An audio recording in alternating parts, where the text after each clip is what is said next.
Education doesn't matter. I'll make you happy. He comforted me when I lost my parents in an accident and was left in poverty. But now, he habitually insults me with phrases like, "You're just a high school dropout." The man he once was is gone. Worse, our daughter has also abandoned me. I worked so hard for my husband and daughter, but they betrayed me. I decided to get my revenge. My name is Mia, and I'm 21. My husband, Kyle, is the same age and still a college student. There is a reason Kyle got married while still in school. When I was in high school, I lost my parents in an accident. At that time, Kyle was my boyfriend.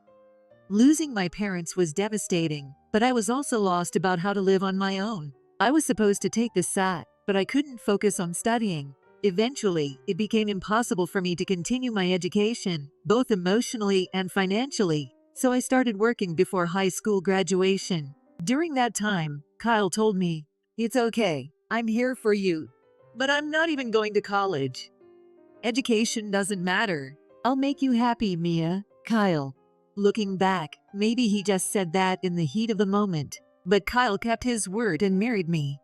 I had been working since after high school, but I quit my job when we got married. The simple reason was that I was pregnant. Pregnancy alone was enough reason to quit, but it was also for Kyle's sake. At that time, Kyle was studying hard for the CPA exam. If I get certified, I'll have more jobs opportunities and a better salary. I'll do it for you and our baby.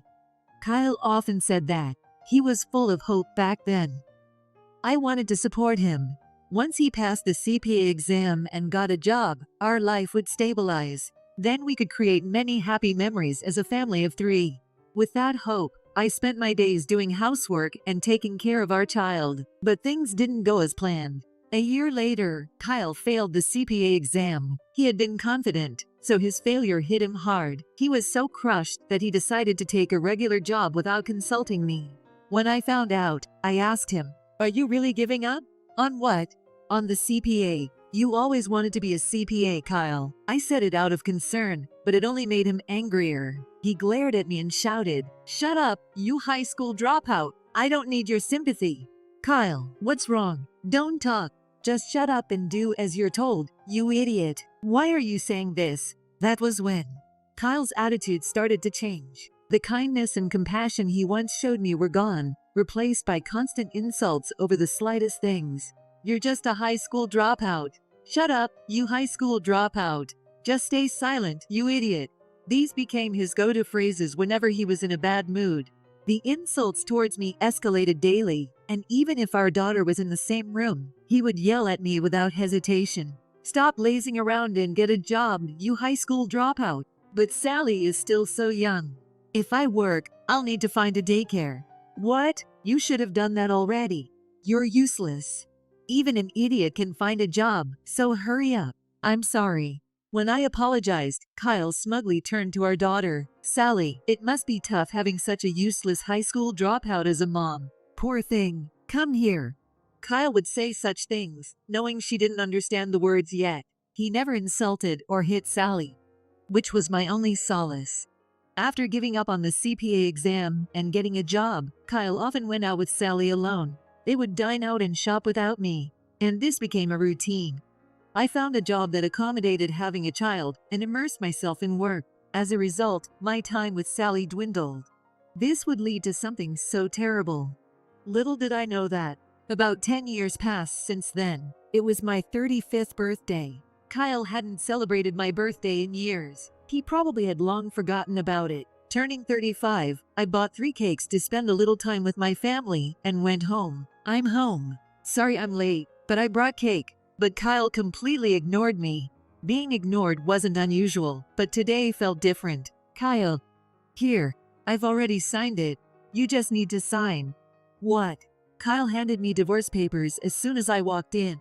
It was so sudden, my mind couldn't process it. "Why, divorce papers?" "Happy birthday.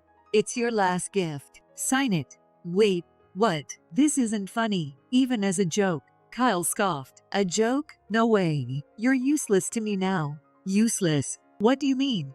You were young and pretty before, so I stayed with you. Now you're just a 35-year-old dropout. I don't need you."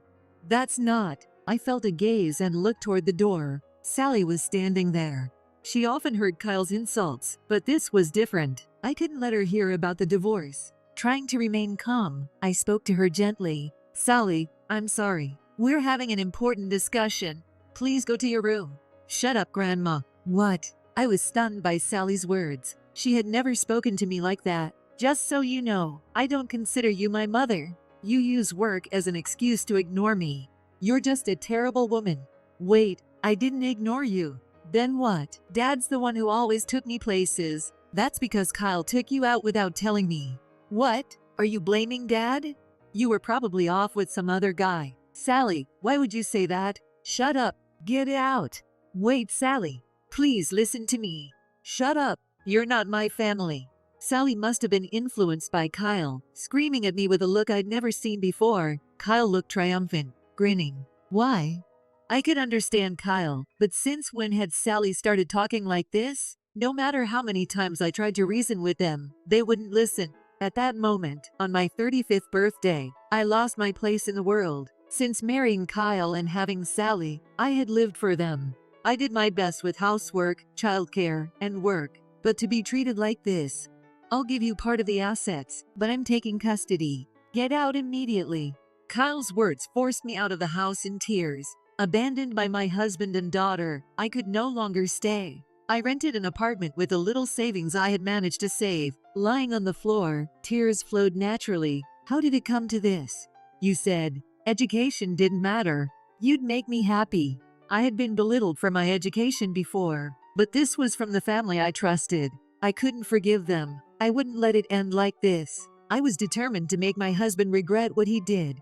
Holding back my tears and clenching my teeth, I made up my mind. The days that followed were truly hectic. My first goal was to pass the GED. Next was the SAT. Since I had to work to cover living expenses while attending college, my options were limited.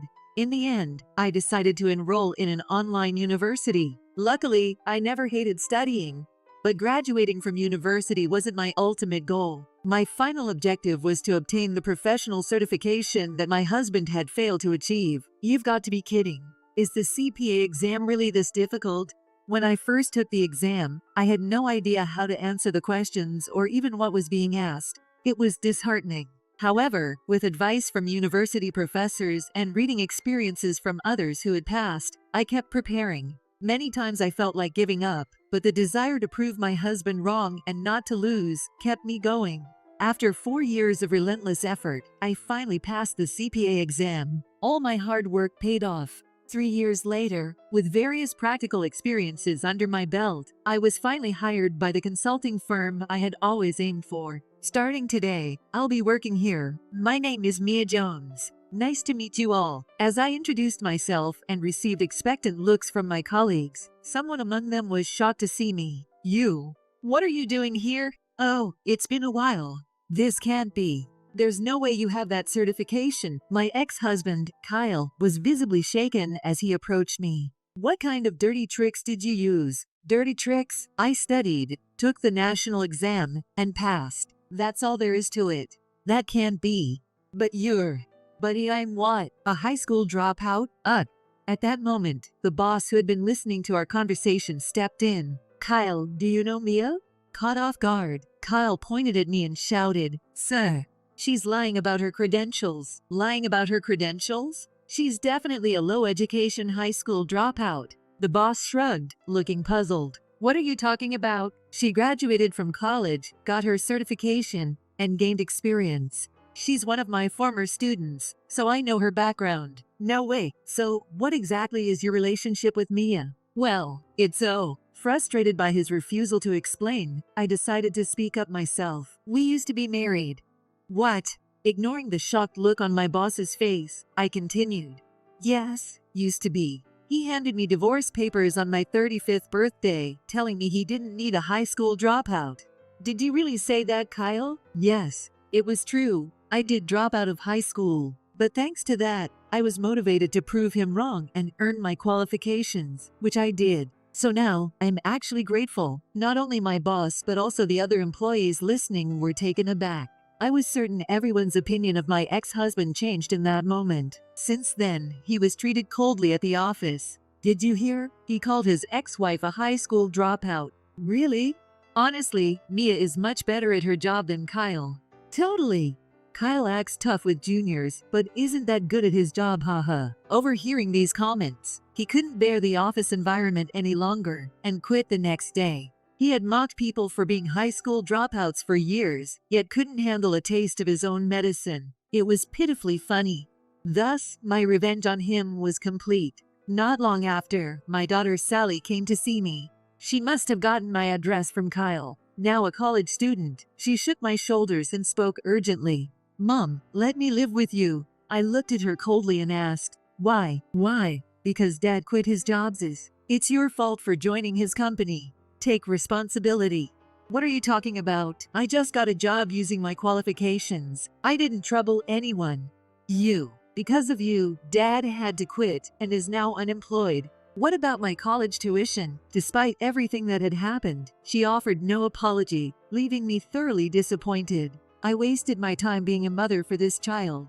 I thought she might have grown up a bit, but it seems she's just like her father. Taking a deep breath, I looked at her and said firmly, "I honestly don't care about you." "What? How can you say that as a mother?" "A mother, huh? Now you say that? You chose to stay with your father. You're not my family. Remember when you said that?" I was just a kid back then. And now you're a college student, yet you still don't know right from wrong. Can't even say sorry? I have no obligation to help a daughter who can't apologize. I'm done being a convenient mother. You're no longer my daughter. What? Wait, Mom. Ignoring her tearful plea, I walked away. Since then, I haven't seen her. She kept trying to contact me, but I never responded. Unable to stand her father, who had become an alcoholic, she eventually left home. Unable to pay for college, she dropped out. Now she drifts from place to place, working odd jobs. Hopefully, she'll learn the value of money and the hardships of adult life. As for me, I continued to gain experience in my company and got remarried 2 years later. I met my new husband through work. Though younger, he's a wonderful, supportive man. We soon had a child, and I recently went on maternity leave. High-risk pregnancy comes with challenges, but the joy outweighs them. Without my past struggles, I wouldn't have found this happiness. Thinking that way, maybe I should be grateful for it. No matter how hard the past, with effort, you can build a bright future. I know that now, and I can proudly say it. Now, I look forward to building a wonderful life with my husband and our child.